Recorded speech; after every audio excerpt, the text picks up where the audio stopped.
الحمد لله رب العالمين والصلاة والسلام على سيد المرسلين أما بعد فأعوذ بالله من الشيطان الرجيم بسم الله الرحمن الرحيم مل کر پڑھیے الصلاة والسلام علیک یا رسول اللہ وعلی آلک وصحابک یا حبیب اللہ۔ اس سے پچھلے والے آڈیو میں صلح حدیبیہ اور بیعت رضوان کے تعلق سے میں نے کچھ معروضات پیش کی تھیں، اور میں نے کل یہ کہا تھا کہ بڑا ہی پیارا ذکر آنے والا، بڑا ہی پیاری بات آنے والی ہے، اس کو اگلے آڈیو میں سنیں گے۔ تو بات کیا ہے وہ سماعت فرمائیں۔ جیسا آپ نے پہلے سنا کہ حضرت عثمان غنی رضی اللہ تعالی عنہ کو حضور اکرم صلی اللہ علیہ وسلم نے مکہ مکرمہ کفار قریش سے بات کرنے کے لیے بھیجا، اور یہاں یہ خبر پھیل گئی کہ حضرت عثمان غنی کو قتل کر دیا گیا ہے، شہید کر دیا ہے کافروں نے۔ تو صحابہ کرام رضی اللہ عنہم نے حضرت عثمان غنی رضی اللہ تعالی عنہ کے خون کا بدلہ لینے کا ارادہ، یعنی اپنا جوش ظاہر فرمایا کہ ہم ضرور بدلہ لیں گے۔ اس پر حضور صلی اللہ علیہ وسلم نے تمام صحابہ کرام سے، جو وہاں 1400 صحابہ کرام موجود تھے، ان سے بیعت لی، جس میں یہی تھا کہ اب تم لوگ ہمیشہ میرے وفادار و جانثار ہوگے۔ اور اسی بیعت کا ذکر قرآن پاک میں سورہ فتح میں اللہ تبارک و تعالیٰ نے ارشاد فرمایا ہے اس طرح سے: ان الذین یبایعونک انما یبایعون اللہ ید اللہ فوق ایدیہم۔ جس کا ترجمہ یقیناً جو لوگ تمہاری بیعت کرتے ہیں، یعنی میرے محبوب، جو لوگ تمہاری بیعت کرتے ہیں وہ تو اللہ ہی سے بیعت کرتے ہیں، ان کے ہاتھوں پر اللہ کا ہاتھ ہے۔ سبحان اللہ۔ یہ بیعت کیسے ہو رہی تھی؟ حضور اکرم صلی اللہ علیہ وسلم اپنا دایاں ہاتھ آگے کرتے، صحابہ کرام حضور کے ہاتھ میں اپنا ہاتھ دیتے ہیں، اور پھر حضور اس پر اپنا دوسرا ہاتھ مبارک رکھ کر بیعت لیتے ہیں۔ جو ہم لوگ بیعت بولتے ہیں نا، بیعت ہو گئے، بیعت نہیں، وہ بیعت ہے، یعنی بیع بیچنا، خرید و فروخت کے معنی سے آتا ہے کہ اپنے آپ کو بیچ دیا، ہماری جان یہ اب آپ کی ہے۔ صحابہ کرام حضور اکرم صلی اللہ علیہ وسلم سے بیعت ہوتے تھے، کیونکہ ان سے بڑا تو کوئی ہے ہی نہیں دنیا میں۔ اور آج ہم لوگ فیض حاصل کرنے کی نیت سے اللہ والوں سے، جو صاحب شریعت ہیں، صرف نام کے صوفی نہیں، ان سے تو جو شریعت کے خلاف کام کرے ان سے کسی صورت میں بیعت ہونا جائز نہیں ہے۔ جو شریعت کے بھی پابند ہوں اور صحیح راہ دکھائیں، مسلک اہل سنت پر قائم ہوں، ایسے پیر سے مرید ہونا یہ بہت برکت والی بات ہے۔ فرض یا واجب نہیں ہے، لیکن برکتیں ضرور حاصل ہوتی ہیں، نسبت قائم ہو جاتی ہے۔ تو یہ ہم لوگ صحابہ کی سنت کو ادا کرتے ہیں، بیعت جو ہوتے ہیں وہ۔ تو یہاں پر دست مبارک حضور کا رہتا تھا، اور اللہ تبارک و تعالیٰ نے یہاں کیا ارشاد فرمایا وہ سماعت فرمائیں۔ اب یہ آپ نے سنا ید اللہ فوق ایدیہم، کہ اللہ کا ہاتھ ان کے ہاتھوں پر ہے۔ ہاتھ تو رسول اللہ صلی اللہ علیہ وسلم کا ہے کہ محبوب جو آپ سے بیعت ہو رہے ہیں وہ اللہ سے بیعت ہو رہے ہیں۔ یہ قرآن کی آیت ہے، کوئی گھر کی بات نہیں بتا رہا ہوں، بریل شریف کی درس گاہ سے نکلی بات نہیں ہے، قرآن مجید کی بات ہے۔ قرآن مجید ارشاد فرما رہا ہے کہ وہ اللہ سے بیعت ہو رہے ہیں اور ان کے ہاتھوں پر اللہ کا ہاتھ ہے۔ تو یہ مرتبہ یہاں پر حضور کی شان اللہ تبارک و تعالیٰ نے بیان فرمائی کتنے پیارے انداز میں کہ اے محبوب، ہاتھ تو آپ کا ہے، لیکن گویا کہ وہ آپ کے ہاتھ پر نہیں، ان کے ہاتھوں پر اللہ تبارک و تعالیٰ کا ہاتھ ہے، اللہ کا دست قدرت ہے۔ اسی سورہ فتح میں دوسری جگہ ان بیعت کرنے والوں کی فضیلت اور ان کے اجر و ثواب کا ذکر قرآن مجید میں اس طرح سے ہے، لقد رضی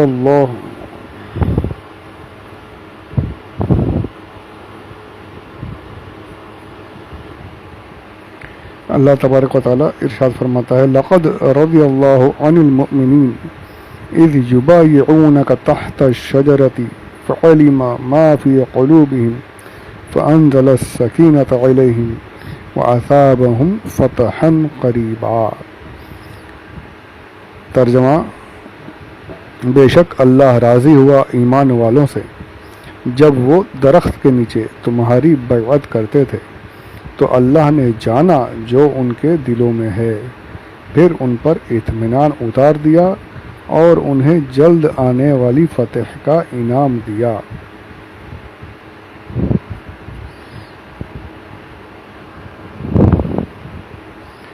یہ بیعت رضواں قرآن مجید میں ذکر کیا گیا اس طریقے سے ان آیتوں میں۔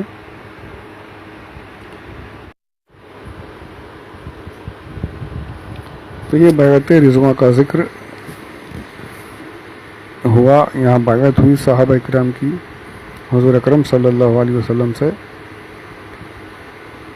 لیکن بیعت رضواں ہو جانے کے بعد پتہ چلا کہ حضرت عثمان رضی اللہ عنہ کی شہادت کی خبر غلط تھی۔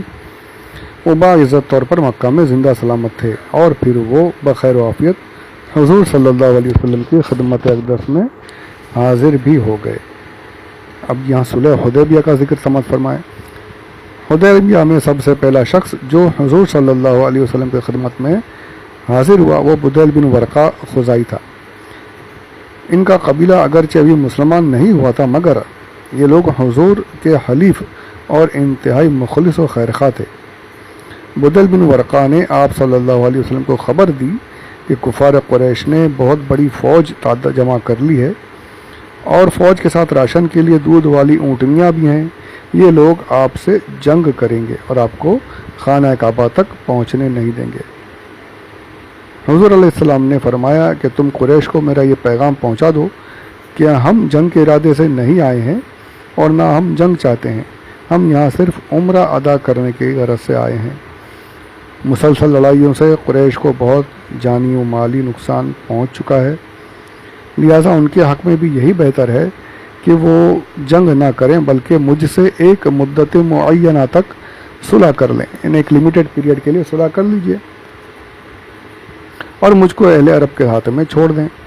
اگر قریش میری بات مان لیں تو بہتر ہوگا، اور اگر انہوں نے مجھ سے جنگ کی تو مجھے اس ذات کی قسم ہے جس کے قبضہ قدرت میں میری جان ہے کہ میں ان سے اس وقت تک لڑوں گا کہ میری گردن میرے بدن سے الگ نہ ہو جائے۔ بدیل بن ورقہ آپ کا یہ پیغام لے کر کفار قریش کے پاس گیا اور کہا کہ میں محمد کا ایک پیغام لے کر آیا ہوں، اگر تم لوگوں کی مرضی ہو تو میں ان کا پیغام تم لوگوں کو سناؤں۔ کفار قریش کے شرارت پسند نوجوان لڑکوں نے، جن میں جوش غالب تھا، ان کے ہوش پر شور مچانے لگے کہ نہیں نہیں، ہرگز نہیں، ہمیں ان کا پیغام سننے کی کوئی ضرورت نہیں، یعنی بس لڑو چلو، جا کر مارتے ہیں، جنگ کرتے ہیں۔ لیکن کفار قریش کے سنجیدہ اور سمجھدار لوگوں نے پیغام سنانے کی اجازت دے دی اور بدیل بن ورقہ نے حضور صلی اللہ علیہ وسلم کی دعوت صلح ان لوگوں کے سامنے پیش کر دی۔ یہ سن کر قبیلہ قریش کا ایک بہت ہی معمر اور معزز سردار عروہ بن مسعود ثقفی کھڑا ہو گیا اور اس نے کہا کہ قریش، کیا میں تمہارا باپ نہیں ہوں؟ سب نے کہا کہ کیوں نہیں؟ پھر اس نے کہا کیا تم لوگ میرے بچے نہیں؟ سب نے کہا کہ کیوں نہیں؟ پھر اس نے کہا کہ میرے بارے میں تم لوگوں کی کوئی بدگمانی تو نہیں؟ سب نے کہا کہ نہیں نہیں، ہرگز نہیں۔ اس کے بعد عروہ بن مسعود نے کہا کہ محمد نے بہت ہی سمجھداری اور بھلائی کی بات پیش کر دی، لہٰذا تم لوگ مجھے اجازت دو کہ میں ان سے مل کر معاملات طے کروں۔ سب نے اجازت دے دی کہ بہت اچھا، آپ جائیے۔ عروہ بن مسعود وہاں سے چل کر حدیبیہ کے میدان میں پہنچا اور حضور علیہ السلام کو مخاطب کر کے کہا کہ بدیل بن ورقہ کی زبانی آپ کا پیغام ہمیں ملا اے محمد مجھے آپ سے یہ کہنا ہے کہ اگر آپ نے لڑ کر قریش کو برباد کر کے دنیا سے نیست و نابود کر دیا تو مجھے بتائیے کہ کیا آپ سے پہلے کبھی کسی عرب نے اپنی ہی قوم کو برباد کیا ہے؟ اور اگر لڑائی میں قریش کا پلہ بھاری ہوا تو آپ کے ساتھ جو یہ لشکر ہے، میں ان میں سے ایسے چہروں کو دیکھ رہا ہوں کہ یہ سب آپ کو تنہا چھوڑ کر بھاگ جائیں گے۔ یہ آیا صلح کرنے تھا، پر اب حضور کو ہی دبانے کی کوشش کر رہا ہے معاذ اللہ، اپنی بڑائی ظاہر کرنے کی کوشش کر رہا تھا، اور یہ کہہ دیا کہ کچھ ایسے چہرے ہیں جو بھاگ جائیں گے۔ عروہ بن مسعود کا یہ جملہ سن کر حضرت ابوبکر صدیق رضی اللہ عنہ کو صبر و ضبط کی تاب نہ رہی۔ انہوں نے تڑپ کر کہا کہ اے عروہ چپ ہو جا، اپنی لات کی شرمگاہ چوس، کیا ہم بھلا اللہ کے رسول کو چھوڑ کر بھاگ جائیں گے؟ دیوی جو جن کی تم پوجا کرتے تھے، فرمایا کہ جا کر اس کے ساتھ لگا رہے۔ ہم سے کہتا ہے کہ ہم بھاگ جائیں گے رسول اللہ کو چھوڑ کر۔ عروہ بن مسعود نے تعجب سے پوچھا کہ یہ کون شخص ہے؟ لوگوں نے کہا کہ یہ ابو بکر ہیں۔ عروہ بن مسعود نے کہا کہ مجھے اس ذات کی قسم جس کے قبضے میں میری جان ہے، ابو بکر اگر تیرا ایک احسان مجھ پر نہ ہوتا جس کا بدلہ میں اب تک تجھ کو نہیں دے سکا ہوں تو میں تیری اس تلخ گفتگو کا جواب دیتا۔ عروہ بن مسعود اپنے کو سب سے بڑا آدمی سمجھتا تھا، اس لیے جب بھی وہ حضور صلی اللہ علیہ وسلم سے کوئی بات کہتا تو ہاتھ بڑھا کر آپ کی ریش مبارک یعنی داڑھی پکڑ لیتا تھا، اور بار بار آپ صلی اللہ علیہ وسلم کی مقدس داڑھی پر ہاتھ ڈالتا تھا۔ حضرت مغیرہ بن شعبہ رضی اللہ عنہ جو ننگی تلوار لے کر حضور صلی اللہ علیہ وسلم کے پیچھے کھڑے تھے، وہ عروہ بن مسعود کی اس جرأت اور حرکت کو برداشت نہ کر سکے، بار بار حضور کی ریش مبارک کو ہاتھ لگا رہا تھا، یعنی اپنے آپ کو بہت بڑا معزز آئی ایم سم تھنگ سمجھ کر آیا تھا۔ اب یہاں صحابہ کے سامنے اس کو پتہ کہاں تھا کہ صحابہ کیا ہیں۔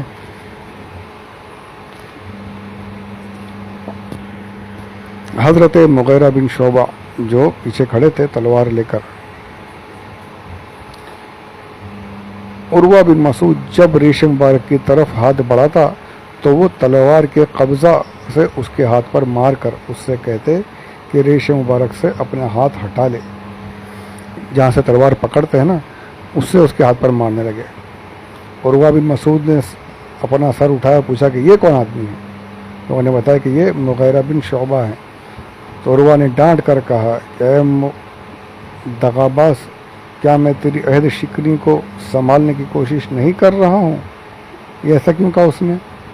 تو علامہ تحریر فرماتے ہیں حضرت مغیرہ بن شعبہ رضی اللہ عنہ نے چند آدمیوں کو قتل کر دیا تھا جس کا خون بہا عروہ بن مسعود نے اپنے پاس سے ادا کیا تھا۔